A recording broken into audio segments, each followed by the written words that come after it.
Alright, well, here we go.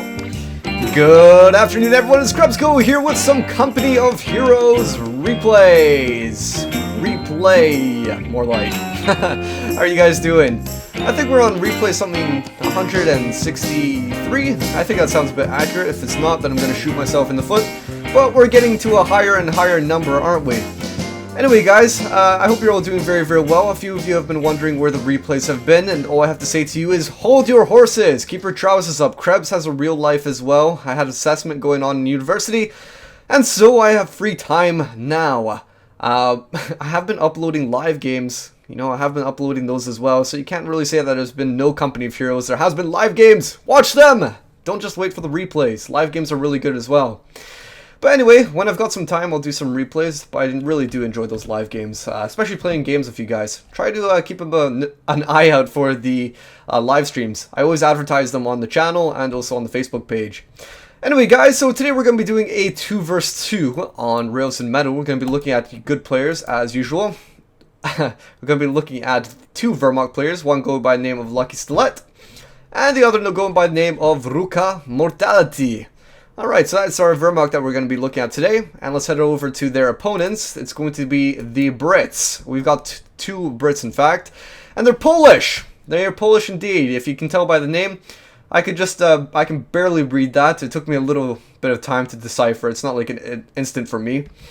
As NieProszeOwiecej, something like that. This is how you correctly say it. NieProszeOwiecej. Alright, and what it stands for is this! Please do not sheep. I think so anyway. That is just from Google Translate. I don't really know what the last word in there means. Owiece, or whatever.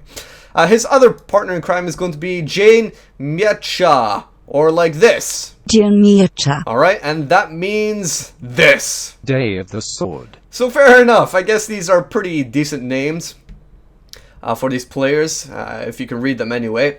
And yeah, that's going to be your Brits that we're looking at today. It's very unusual to see double Brits on Rails and Metal, and so this is why this match is going to be quite interesting to see. How many times do you see double Brits on Rails and Metal? Not very often. So, without ado, we're at the 5-second mark, and we're going to be getting started in 3 seconds. So in 3, 2, 1, and lift off.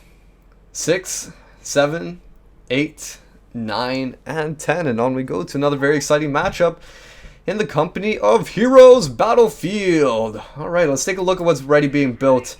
Rather than us, the usual tendency on this channel to skip the beginning because nothing really goes on, let's actually take a look and see what's going on. So NieProszeOwiecej, the guy with the sheep, is going for Lieutenant, and then he's going to be picking up his HQ. Standard stuff. Let's go take a look what the other one's doing. Got to switch on over to him to actually see what's going on. And he built that Lieutenant, and now he's going to be picking up. And I'm just pausing this very, very shortly here because there's no music, and I know you guys want music. So we're at the 45-second mark. 46, 47, 48, 49, and 50. I thought something seemed a little bit out of place. Sometimes you need a bit of music to keep your sanity going when you're watching Company of Heroes replays. I mean, come on. Maybe for you guys it's easier because you can just sit back and listen to me casting, and you get and watch the replay unfold in front of you. But unlike me, I have to use my voice, and so it becomes tedious. It becomes tedious and stressful for me. So having a bit of music makes me relax. Relax. Indeed. So anyway, we've got the headquarters command truck moving on up along the right-hand flank of the map. We've got a motorcycle coming out, 2 motorcycles actually out for the Wehrmacht, because they obviously realize that there's double trouble with the Brits, and so they're going to be doubling their counter against the trouble by getting 2 motorcycles. Motorcycles being very, very brilliant to take on your Brit opponents. Usually players who are Wehrmacht go for motorcycles because they want to harass their opponents. And so, what's very common for Brits to do is put down a mortar emplacement right in the very beginning, or something along those lines. Maybe they'll get down MG or something like that, but it's usually almost definitely a mortar emplacement. And so by having these motorbikes out, you can sort of deny that from actually being placed down. You can kill the guys building it, you can actually destroy the thing itself. And it saves a lot of hassle once you've destroyed a mortar emplacement early on. Trust me when I say that it saves a lot of hassle, because a mortar will always be there, and especially when they get a doctrinal choice by going for the Royal Artillery support, and then they get supercharged rounds, that mortar is going to literally be flying across the map. Not quite across the map, but you know, exaggerating there. It's going to fire a lot farther than it would normally, something like 50 to 60% farther than it would. So, enough about the exact statistics. Over on the right-hand flank, we've got the Brits who's placed down his big bus on top of the fuel point, and taking a very vital point indeed. Whilst the other Brit on the left-hand side has put his HQ down on the munitions point. Alright, so we've got one Brit going for the munitions, and the other one going for the fuel. So let's take a look at them both. I suppose the nice thing about that is you'll be sharing different resources. So imagine if both Brits went for double munitions or something like that, then maybe that would be too much munitions. And then imagine if they went for double fuel, maybe that would be too much fuel. And so I guess it's just getting the best of both worlds, getting to lick the spoon on both sides, isn't it? Alright, so we've got this Brit up here, Jane Day of the sword, moving up on this side. You can tell his lieutenant is capping, and that is the fuel deprived from the Wehrmacht. So if you're in the Wehrmacht's position right now, you'd be, to say the least, thinking that you're quite stuffed. Look at what's going on. You have these motorbikes that are meant to harass the opponent, but what if your opponent doesn't get any emplacements down? Well, that sort of screws you over a little bit, doesn't it? Because then your motorbikes aren't going to be as useful as they should be. And so what's happened here is that both Brits have gone for Bren carriers. So not only did we see double trouble of the motorcycles, we see double trouble of Bren carriers. And so they are being upgraded as well, and these things upgraded early on in the game wreck like crazy, let alone two of them. They shred infantry apart, motorbikes fall apart like paper, as if a knife through butter, and so everything is pretty much on retreat now. These Volks are generally okay, unless they get chased away from that cover. Ooh, had a bit of a heart flutter there. That was a bit weird. Maybe seeing this double trouble of Bren carriers made my heart skip a beat. Very strange stuff. And the motorcycle just coming in for a little bit of harassment, but they're just like, ah, no, bad idea, time to get away from here. And oh, dearie me indeed. Snipers out in the field, and snipers very, very close proximity to these Bren carriers. Wehrmacht taking very deep casualties or heavy casualties at the moment. The motorcycles have no chance against double upgraded Bren carriers. Snipers, trying to be cautious and get out of here. These Bren carriers obviously don't have the best of revealing radiuses. They have to be pretty much next to one of these units to actually reveal them. So, lucky for the snipers, they can't be revealed. But then again, you can imagine if there was like a squad or something inside the Bren carrier. Oh my gosh, these things would get revealed, right? So anyway, they're just harassing around the base. They took out a few things like a Pioneer. The motorbikes were down. And now we've got Panzer Fausts coming out from the Volksgrenadiers. One Bren carrier going down. Surprisingly, the other one not wanting to retreat. Maybe he thinks that he can just take this all on. But a mistake in my opinion. Whenever you see Volksgrenadiers trying to get near you, and look at this. When you see Volksgrenadiers get near you, how the hell is he doing this? Fire. There we go. Maximum range much. I think that might have actually been more maximum range than anything. But mistake in my opinion. What happens quite often in a lot of games I see is that people sacrifice their units far too early, especially units that are meant to be pushing units, as I like to call them. So for example, when you have those motorcycles in the beginning, that's meant to be a pushing unit. When you have the Bren carrier in the beginning, that's meant to be a pushing unit. When you get an M8 armored car before your opponent has anything to counter it, that's meant to be a pushing unit. But a very, very common mistake that I see with a lot of players is that they become too aggressive with it. Or maybe it's not even a matter of becoming too aggressive, it's a matter of not getting it out in time. You do your damage, you deal it, you get out. So it's sort of like hit and run tactics. That is the best way of doing it. Don't let your stuff get killed, especially when you see the common units that are meant to counter them. without a doubt, the only thing that the Wehrmacht have that's effective at countering Bren carriers early on in the game is pretty much just Panzerfausts. So whenever you see a Volksgrenadier coming near your Bren carrier, just get it the hell on out of there! No point in keeping it around, asking to be killed. But surprisingly, NieProszeOwiecej, sheep, has gone for double Bren carriers again. 2 more Bren carriers. What's the reasoning behind it? Quite interesting. Well, let's see. If he's going to be going for that, I want to see what other units he has out in the field. The Brits are being chased away from that side. What else does he have? He's getting down a casualty clearing center. He's got some infantry, but that's pretty much it. And over on the left-hand side, we see just some infantry as well. I was hoping that maybe be more apparent the differences between the 2 strategies of the Brits at the moment, because they're obviously going for clearly different things. One of the Brits has gone for double Bren carriers, and then that means that the other one would have resources to be spent in other places. So this might actually mean, if we head on down here, we can see a field support truck. So I guess the other Brit, who never went for double Bren carriers, is actually able to get his field support truck sooner out. And what could this mean? Well, it could maybe mean some harassing Stuarts. It could mean sappers. It can mean a lot of things, really. But you always have to sort of recognize that. If you see your opponent getting double Bren carriers and the other one hasn't, then it obviously means that the other one is probably gone for a faster teching strategy, unless he's just built more infantry, which wouldn't be the most optimal thing to do. But how can you tell when your opponent has different Bren carriers? This is why, if you actually go into the menu, you can separate your opponents by colors. So not only, if you play the game on standard default settings, your opponents will all be the same color, which a long time ago I really enjoyed.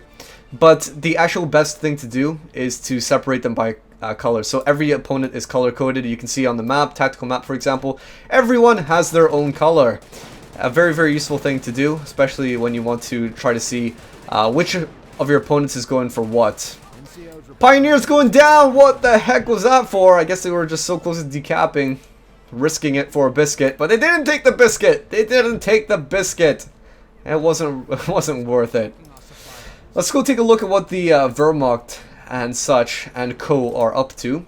We've got Ruka building his Krieg barracks with some grenadiers coming out of there, and we've also got LuckySTILET with nothing at the moment. So, oh, he's actually got stormtroopers out on the field. So I'm guessing if he's going to be going like that, maybe he's going to go for tier 3 Sturm Armory or tier 4 Panzer Command. Really up to how he plays this game.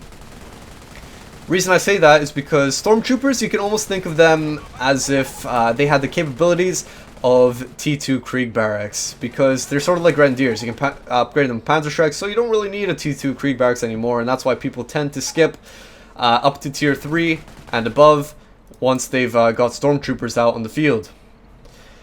Okay, so that is what's getting jiggy on the field at the moment. We've got some packs out right here, which is useful. At last, proper counter against these Bren carriers.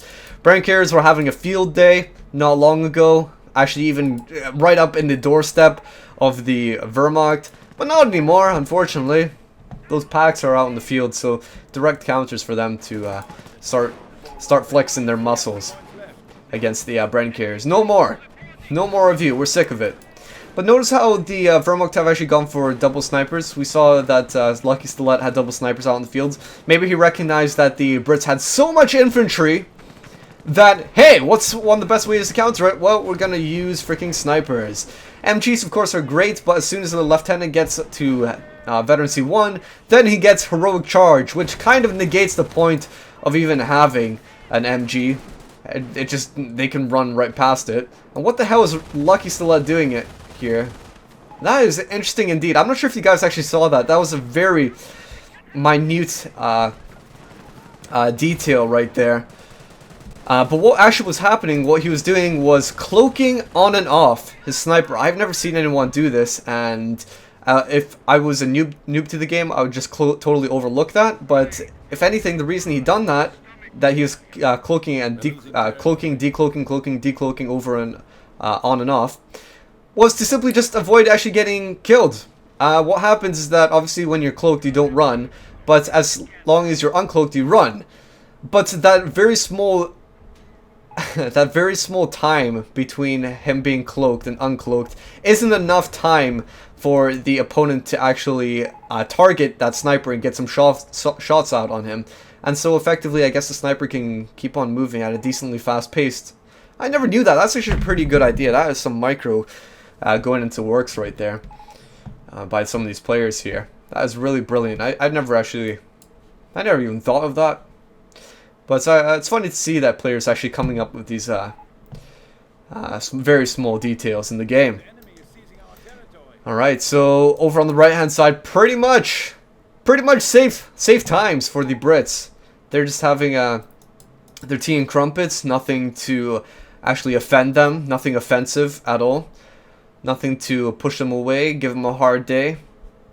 Well, I'm probably going to be speaking soon here because we've got some stormtroopers coming on up. You can imagine what a bundle grenade right in the middle of this infantry section would be like. Oh, snipers, smack, coming in to kill that lieutenant. Not bad indeed, not bad indeed. That's one way to do it. That lieutenant actually survived 2 sniper shots there, which I think it's not normally meant to. I think lieutenants are meant to just survive like 2 sniper shots at vet 0. I didn't actually see if he was more than if he was vet 1 or more. But yeah, taking 3 shots from the snipers, and that is him down. You gotta micro those things. And maximum range pretty much on the Panzerschrecks here, destroying that Bren carrier. The other one taking shots right into the side armor. Wow, look at that! Look at that freaking angle. That is perfect. That was right through the wall, over the hill, and then into the freaking Bren carrier. Unfortunately, guys, or fortunately, that won't happen in future Company of Heroes, Company of Heroes 2. It will just crash into the ground. Oh my gosh, I didn't actually even realize what was going on around the field. But what we've had for one of the Brits, and this is the one that didn't get the Bren carrier, so he was just fast-teching. He got freaking kangaroos out on the field! When was the last time you seen a kangaroo? One already going down, and look at them, they're all garrisoned with with Piets just to harass. Last time I seen kangaroos was ages ago. In 2.601, they were very, very highly used. Reason being, oh my gosh, trying to crush some stuff. Reason being because they were dirt cheap. And not only were they dirt cheap, they were overpowered or unbalanced. They had a ridiculous amount of health and armor. Maybe not necessarily armor, but health. As in, it took ages to actually destroy one. They were so cheap. So what people would do was they would actually build spams of these kangaroos. And it became almost abusive. So you can think of how people hate the Staghound and this patch. That was like the Staghound of 2.601. The kangaroos. If anything, I would actually probably consider the kangaroos worse. Because I remember playing back in 2.601. And sometimes taking on people who went for kangaroo spams, and it was ridiculous. What would happen is that one Bren carrier would be have a Tommy squad with Bren guns in it, and then you would have like another 2 or 3 kangaroos with Piet squads in it. And so you'd bring out your Panthers on the field. That Bren squad would just button your Panther, and then the Piets would close in and finish it off. And there's nothing you could do about it. Instantly nothing. No, absolutely nothing.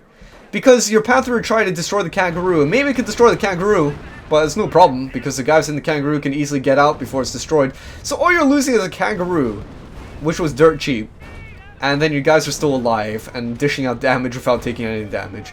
Captain going on a suicidal mission right there, of some sorts. We've got a Stu out on the field, and that other kangaroo right here. Already taking quite a few shots. Not being used to its maximum potential. I have no idea what this guy is doing. He could easily save this kangaroo. Come on, get it out of there. Well, I guess he's not going to save it. Maybe he doesn't want it anymore. Maybe he just realized, I don't need it. I never wanted it anyway. That's a bit strange. That kangaroo definitely did not have to die. But other kangaroos are actually being produced at the moment. Look at that. But these things are being sort of used in an expendable manner, and I don't really like it. He's already lost 3 of them, which, fair enough. I can understand that the strategy is expendable, but as long as you bring out some success from it, you cannot just go into something and not reap any rewards or benefits. So I'm not too sure if I really like how they're being utilized at the moment. If anything, they need to hit their targets. Try to strafe their targets, or more kite. That is the word I'm trying to get. You should try to kite your targets, keep a distance from them, and then just deal damage like that. And when your kangaroo is gonna die, get it the hell on out of there. Don't want to lose them anyway. They're units after all. So let's take a look at this kangaroo spam up here. We've got 2 of them, and these I think these packs are going to be really just wrecking havoc here. Look at that. Damaged engine, artillery coming down from the howitzer, or 25 pounder over here. And let's take a look. That other one, Brent carrier going down. Or not Brent carrier, kangaroo. And this other one is so close to going down. Notice how it's being buttoned at the moment, and I have a feeling that that will... it could be from the guys at the stone wall. Could also have been the guys in the kangaroo. But look at that. Just using them as if they were just... They cost nothing. As if the kangaroos are free. Not a good way to just spend your resources and throw them away. Not at all. But big engagements here. We've got more artillery coming down right on top of the stew. Getting a direct impact. And that is... it gone. In fact, actually, that was from the Piat squad finishing it off. That was just decoy artillery, I believe. So, actually, well, let's take a look at what abilities they've got. Yeah, that's decoy artillery by one of these gentlemen here. The sword guy has gone for the Royal Commandos, and so you can see that he's got that ability to call on decoy and also real artillery as well. Good for muddling up your opponent, trying to trick them anyway. Alright, here we go. Cromwell out on the field. Poking a bit at the Volksgrenadier, just jabbing them a little bit in the side. But you can tell you got a pack in the back, firing, and then you got some stormtroopers here with double Shreks on both squads, getting inside the house. Easy stuff. 2 windows on the side. That's the Shrek just unleashed on that Cromwell. Completely gone. More units going down for the Brit, which is not good stuff at all. This armor should be lasting longer than it is. So the unit preservation, if anything, is a bit bad. You can see that one of the abilities has been unlocked for the Royal Commandos here. Ultra Decryption, basically allowing you to see what your opponent has builded, upgraded, and stuff like that. So you can see what units have been coming out, what has been upgraded. You can see if he's put down any buildings. And it's very useful in that respect, especially if you're trying to anticipate when your opponent's going to get like a Panther out in the field, or a King Tiger, or anything like that. Always sort of good, so that you don't really get surprised or jumped. It allows you just the information. Information is critical in this game! Alright, come on Cromwell, do something. Okay, take some hits. Take some hits instead. Good idea. And these guys gonna just sit in the middle of the road like a boss. Alright. Giggity giggity. And another kangaroo down. Come on, kangaroos! What's the point? Look, they could easily get the kangaroo away. Why are they just... They could easily retreat it. But they're keeping it there just to die? I guess... I think the Can you call this a strategy? I think the strategy of the Brits is to literally just spend all resources that they get on buying kangaroos. And it doesn't matter about repairing them. They're just going to let them die. And they'll just try to get more kangaroos as soon as possible. I don't know if that's a good idea, to be honest. I think maybe in the short run, hey ho, get some fast kangaroos, whatever. But I think it's gonna kill your manpower and fuel in the long term if you're just gonna be losing stuff like that. More worthwhile to just get it back, repair it, rather than just expending it. All right, this pioneer's probably gonna go down here, unless yeah, this is probably gonna be a micro fail. Micro fail! And he's gonna get away! Is he gonna get away? No! Instead, he's going to spontaneously combust. Kaboom. And look at this. Stilet being smart, using his opponent's Rex to his own advantage, taking munitions from the Rex. Just might as well gather some stuff from it. Some engagements going down along the right hand side over here, and also on the left hand side you've got some flame pioneers moving on in. Notice how they have some veterancy on them as well, allowing them to survive longer. Get some elite armor on the go. Elite armor is very good. It's always good. And this 25 pounder is trying to pound the pack, but unfortunately it's not really having much luck. And the Cromwell, come on, no micro fail, please. Right through the freaking plane, come on! As if that would actually happen. Cromwell, get out of there! Oh dear, indeed. Maybe he did that on purpose. Surely not. I was gonna say maybe he got behind that to provide him a bit of cover, but I think that was a micro fail, to be honest. I don't think you would put something like that willingly and think that it would survive. But I think that's both Brits with actually armor vehicles on the field. We've got one over here. We've got another thingamabobber howitzer. We've got another armored command truck over here. Alright, so if there's anything, there's a common theme to this. Just everything is dying from poor unit preservation. The pack and the Shreks are on up forward. They've got cover. The pack has a long range distance with sight from the Grenadiers. And they're harassing that HQ like a boss. A boss.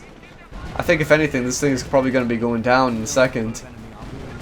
Yeah, you've got a lot of artillery coming down. You've got a lot of harassment on the Grenadiers. They have to get on out of there, but the pack just relocating, easy as that.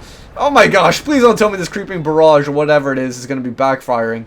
Oh, phew-wee. Lucky stuff indeed. Not a bad placement for actually the creeping barrage. It was actually from around here all the way down to here. So it was on top of the pack and then down on top of the guys in the trenches. What a way to rain down pain on them. We've got bunker city, some defensive putting down by Ruka. Let's head on over to this guy and see what he's gone for doctrinally. I didn't actually see what you wrote, OG, sorry. And he's gone for a defensive doctrine. You're not showing some brother love. I cannot reply in freaking replays.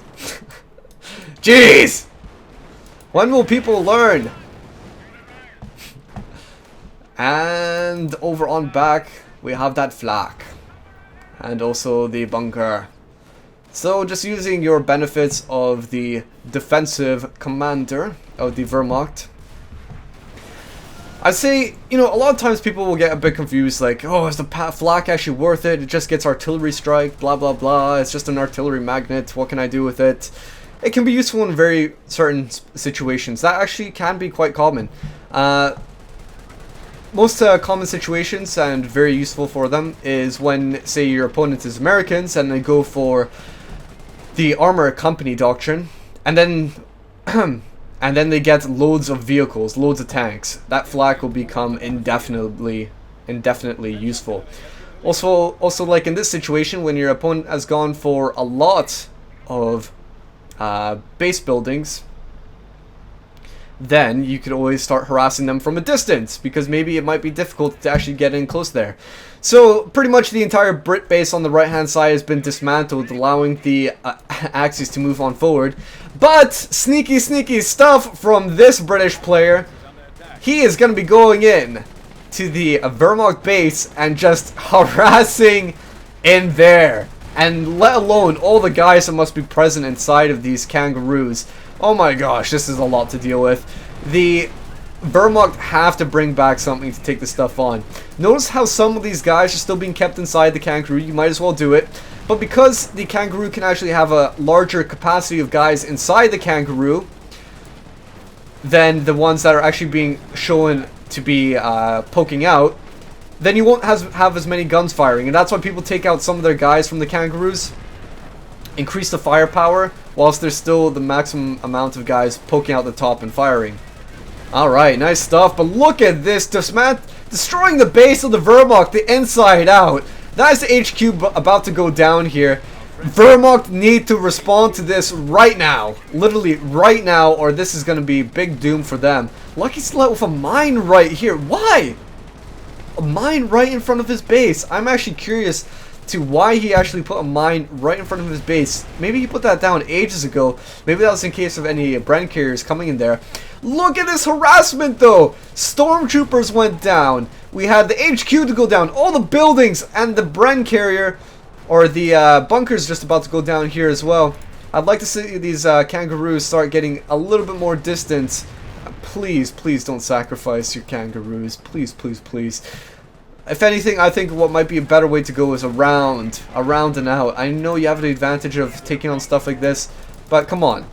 At this point, what I would probably do is just take this kangaroo back, get it repaired. Simply put, get it repaired. I'd maybe take the guys out, but get the kangaroo back by itself and just get it repaired. May as well. Here we go. Lots of grenadiers here that could change the game very fast for the Brits. Oh my gosh, 68 points and counting down for the Axis. Look at this go. Artillery coming down on top of these guys. They want to finish off that kangaroo, and they are just going to retreat back out of there. They're just going to retreat, and oh my gosh, we've got even more grenadiers coming in. This is almost looking out to be like that one scene in Braveheart when, I don't know what king it was, King George, I don't know.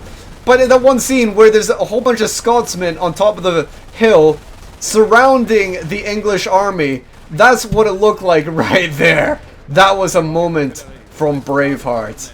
And man, so many grenadiers actually dying to these guys right here. Kangaroos being very, very useful. And maybe this is poking up some, or initiating some thought in your guys' head as to different strategies you can use as the Brits. How many times have we seen kangaroos being used? Not often at all. But this is great. I love it. I love seeing kangaroos being used. Pioneers over at the Allies base of the Wehrmacht trying to get his friend's base repaired so that he can actually start building stuff, because if you don't have an HQ, you cannot do anything doctrinally. You cannot build anything from your HQ, obviously, because it doesn't exist. Come on, kangaroo, get out of there.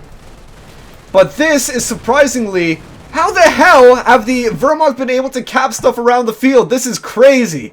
The Wehrmacht have been able to cap stuff around the field whilst pretty much their bases have been dismantled, torn apart.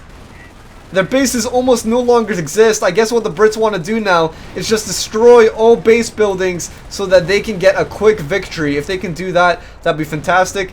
Because if these are all gone, then that's almost near victory. If these bunkers that WSC, or not, Wehrmacht quarters went down, and this bunker went down, that'd be GG for the Brits. Alright, so one HQ being repaired up over here, another one needing to be repaired, and that is a Tiger coming out for LuckySTILET. As soon as he got that headquarters back up, that's a Tiger instantly out for him because he can use his doctrinal abilities. But I can't believe this. What has been happening with the other Brit? How could he let his teammate just be run into the ground? How could he let his other Brit teammate be so successful in taking out so many base buildings of the Wehrmacht to then just let himself be rolled over and so much territory conquered for the Axis? How is this possible? Well, I don't know. It just happened. You can see that the Wehrmacht are destroying the base buildings of the Brits, and so it's turned into almost like an eye for an eye, hasn't it? Not only has one side taken some fatal blows, but it looks like the Brits also taking some crucial and lethal kicks to the side in terms of their bases, so losing some of their armored support trucks, which are very, very important in actually making their strategy a success here. All they have against this Tiger at the moment is, well, quite a bit of Piats, to be honest. Get some buttoning going down and start encircling with this kangaroo. You can start working away at it. That looks like it's going to be some sort of artillery coming down right on top of this, and it was instead a decoy. Or what the fuck was that? No, it was artillery. Oh my gosh, artillery, doctrinal artillery, in fact bouncing off the top of the Tiger and not even damaging it. That was hilarious. How many times I've seen like a 25-pounder howitzer bounce off, but not a doctrinal one coming out from like your lieutenant or whatever. But that is another great funny thing here. I believe that was a Tetrarch meant to be called out onto the field, but before it could actually come out, it was freaking destroyed. Actually, let's head on over to Jane over here. Yeah, he was brought out a glider with a Tetrarch. It was destroyed before the glider could even the Tetrarch could even come out. Terrible, terrible stuff to be seeing. What an unfortunate waste of units that could have been at least a bit useful. Tetrarch it would easily get massacred by the Tiger, but Tiger doesn't have much health, and Tetrarch can easily circle around it. Would have been great to see that. 17 pounder being built in the nick of time, taking this Tiger down into a little tiny bit of health, and the Brits trying to build Sim City and hold on to what life they can. They want a VP win. 44 VPs left for the Wehrmacht and 301 for the Brits. This is turning out to be some very tense matches at the moment here. Very, very awesome stuff. Love seeing this eye for an eye sort of maneuvers coming down the field from both of these players. Doing outstanding plays right now. Tiger just about to go down here. The Piets want to blow it up. The Piets want to finish it off, but their shots falling short or dinging off the frontal hull. Not actually managing to finish it. Tiger's turning his ass around, showing the wrong direction. Is this going to be the final blow? No, it's not. Is that going to be the final blow? No, it's not. Can we see this Tiger go down? Or will he live another day? Will we live another day? These Piets want to destroy it so badly here. Instead, going in for some sort of cap, and the Tiger just going to be rolling on past. Rolling on past. Is this going to be a good idea? Piet going off. Damaged engine. Destroyed. He is so close to being destroyed. This thing is without any health. We've got the sappers here taking some damage from the Pioneers. Unfortunately, Tiger going down at last. Pioneers taking out one of these sappers, but the sapper squad has managed to retreat to live and fight another day. Whilst all that was going on the right hand side, in the middle, we've had the Wehrmacht coming in for some flanks with their grenadiers, hoping to take out some buildings, trying to dismount, take apart this Sim City a little bit, but unfortunately not managing to do that. We've got the priest over in the back being forced back a little bit, because obviously he was too close to these Panzerschrecks over here. So interesting stuff going down the field at the moment. 27 VPs and counting down quite rapidly for the Wehrmacht. Wehrmacht desperately needs something, because all they have is this one VP on this side, and this one in the middle is going to be definitely hard to get when you got Vickers placed down, and also 17 pounder, and you've also got this victory point guarded by another Vickers. Artillery coming down. What the hell is that? What kind of artillery is this? Is that a rocket barrage? Was that a rocket barrage? Let's go take a look. No, that wasn't a rocket barrage. I'm actually wondering what the heck that was. Maybe it was the Brits' own artillery to try and... I think it must have been the Brits' own artillery, because there was some sort of Wehrmacht unit there. But yeah, damaging his own Vickers. Great stuff. A little smoke cloud coming down for the commandos here to provide them a little bit of support, mostly just to get that camouflage bonus to get away. But lucky for them, before they're suppressed, they have managed to decap this point. This point has been taken into the hands of the Wehrmacht, and so everything is neutral right now, apart from this one, which is being taken out by Wehrmacht Pioneers with flamethrowers, with gigantic cookers. 7 VPs and counting down. 7 VPs and counting down for the Wehrmacht, who are so desperate to try and stay in this fight. The Brits calling in reinforcements all the way from Britain, straight from London, bringing in these gliders and dropping them into the heart of the battlefield, right in the midst of MG42s. Not exactly the thing that you want to be doing, but they are so desperate for a VP win right here, right now. This is asking for an artillery. Can an artillery actually stop them? We've got mortar barrage coming down, defensive artillery from the defensive doctrine, killing a whole bunch of guys. Futile efforts of the Brits trying to win this game, seal the deal once and for all, but instead taking so many casualties. The blood splatters on the ground, the men in a wounded state, and what has turned out in all these odds of events, the Wehrmacht have rained out with 3 victory point controls on the map. This is unbelievable stuff to be seeing here right now, with the Brits hardly having a chance in hell to make a comeback.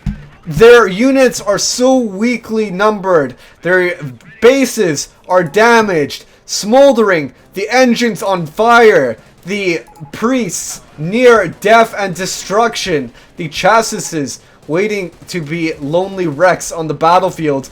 And you can see that some of these guys saying nice play, because they recognize that that was some top quality gameplay by both opponents, both sides Both teams right there. Top-notch gameplay. Surprisingly, the Wehrmacht managing to stay in this game somehow, despite RAF commandos being called in. That is one crazy encounter that just happened right there. Definitely one very epic moment on this channel to see. Fantastic game. Fantastic game, but unfortunately, I think it's a bridge too far now. The Brits have jumped over the cliff. They don't have anything available to them to actually make a comeback now. They have infantry, but unfortunately the Wehrmacht have lots of infantry as well. So I think what they're doing is just desperate maneuvers, desperate acts right now. Some valiant efforts, some pride here to try and cap stuff. Unfortunately, commandos going down, some overwatch right there to try and protect the guys as they're capping, but no, that's not happening. And instead, look at these guys. They managed to grab this point, but they're all huddled up together with flames being spewed around them. It's just asking to be killed here. And this is just falling apart. Nice artillery. Well, well, well. Unfortunately, that's what happens, right? And if you just look at the tactical map, you can see an over-dominating presence of the Wehrmacht. Just MGs placed literally right all around the VPs. They know they cannot afford some sort of sneaky backdoor capture of their VPs, or else that's going to be it for them. Priest going down, and I think that's just a unit preservation non-existent now for the Brits. How are the Brits still in this game, actually? Don't tell me it's because of a slit trench. Please, please, please don't tell me it's because of a slit trench. Ah, no. It's the Vickers. I didn't think a slit trench would keep you in the game. It's the Vickers over at the base that are keeping the Brits in at the moment. So we can already tell what's going to happen. Both opponents have pretty much lost their base, and it's pretty much a GG. So what I'm going to do is just speed on up the replay. I never speed on up the replays. But I think it's pretty much evident to see what's going to happen here. Headquarters just rushing into the middle. Tetrarch just not even knowing what it's trying to do. I guess they're just doing a bit of troll-a-lol stuff at the moment here. Yeah, it's all troll stuff now. So anyway, might as well just do a quick recap whilst we just see the insanity unfold here. Wow, that was just wow. The last 5, possibly 10 minutes of the game, just wow. Absolutely fantastic stuff to see. Great gameplay by both opponents there. But the Brits, unfortunately, losing it. I think what I really wish we could have seen was what happened to the Brits when the sword guy went in for an attack. When the sword guy went in for an attack with his kangaroos, destroyed this base, then almost destroyed this one entirely. Why? What happened to the other Brit? Why did he not defend? Why could he not keep this place? Because I think that was sort of the downfall for the Brits. They just could not keep onto this territory, and that just allowed the Wehrmacht a way of pushing forward, not only to cap the territory, but they also had their flame pioneers just destroying the bases, all costs that just add up. Let alone the fact the amount of expendable units the Brits just brought out there. The Bren carriers dying so fast, the kangaroos dying so quickly. It was not very cost effective, to say the least. But early on, the Wehrmacht had a difficult time taking on double Bren carriers. You saw how the Wehrmacht lost so many motorcycles so fast, and even infantry as well. Very interesting game to see here. I hope you guys actually enjoyed this. I know we love replays. I know you guys love live games. But what I'm trying to say is just hold on to your horses when you're waiting for your next replay to come out. My next replay to come out. Just hold in there. Hold in. So anyway, guys, that is me for now. And I really hope you enjoyed this. Until next time, I will catch you all later. Right, here we go. 3, 2, 1.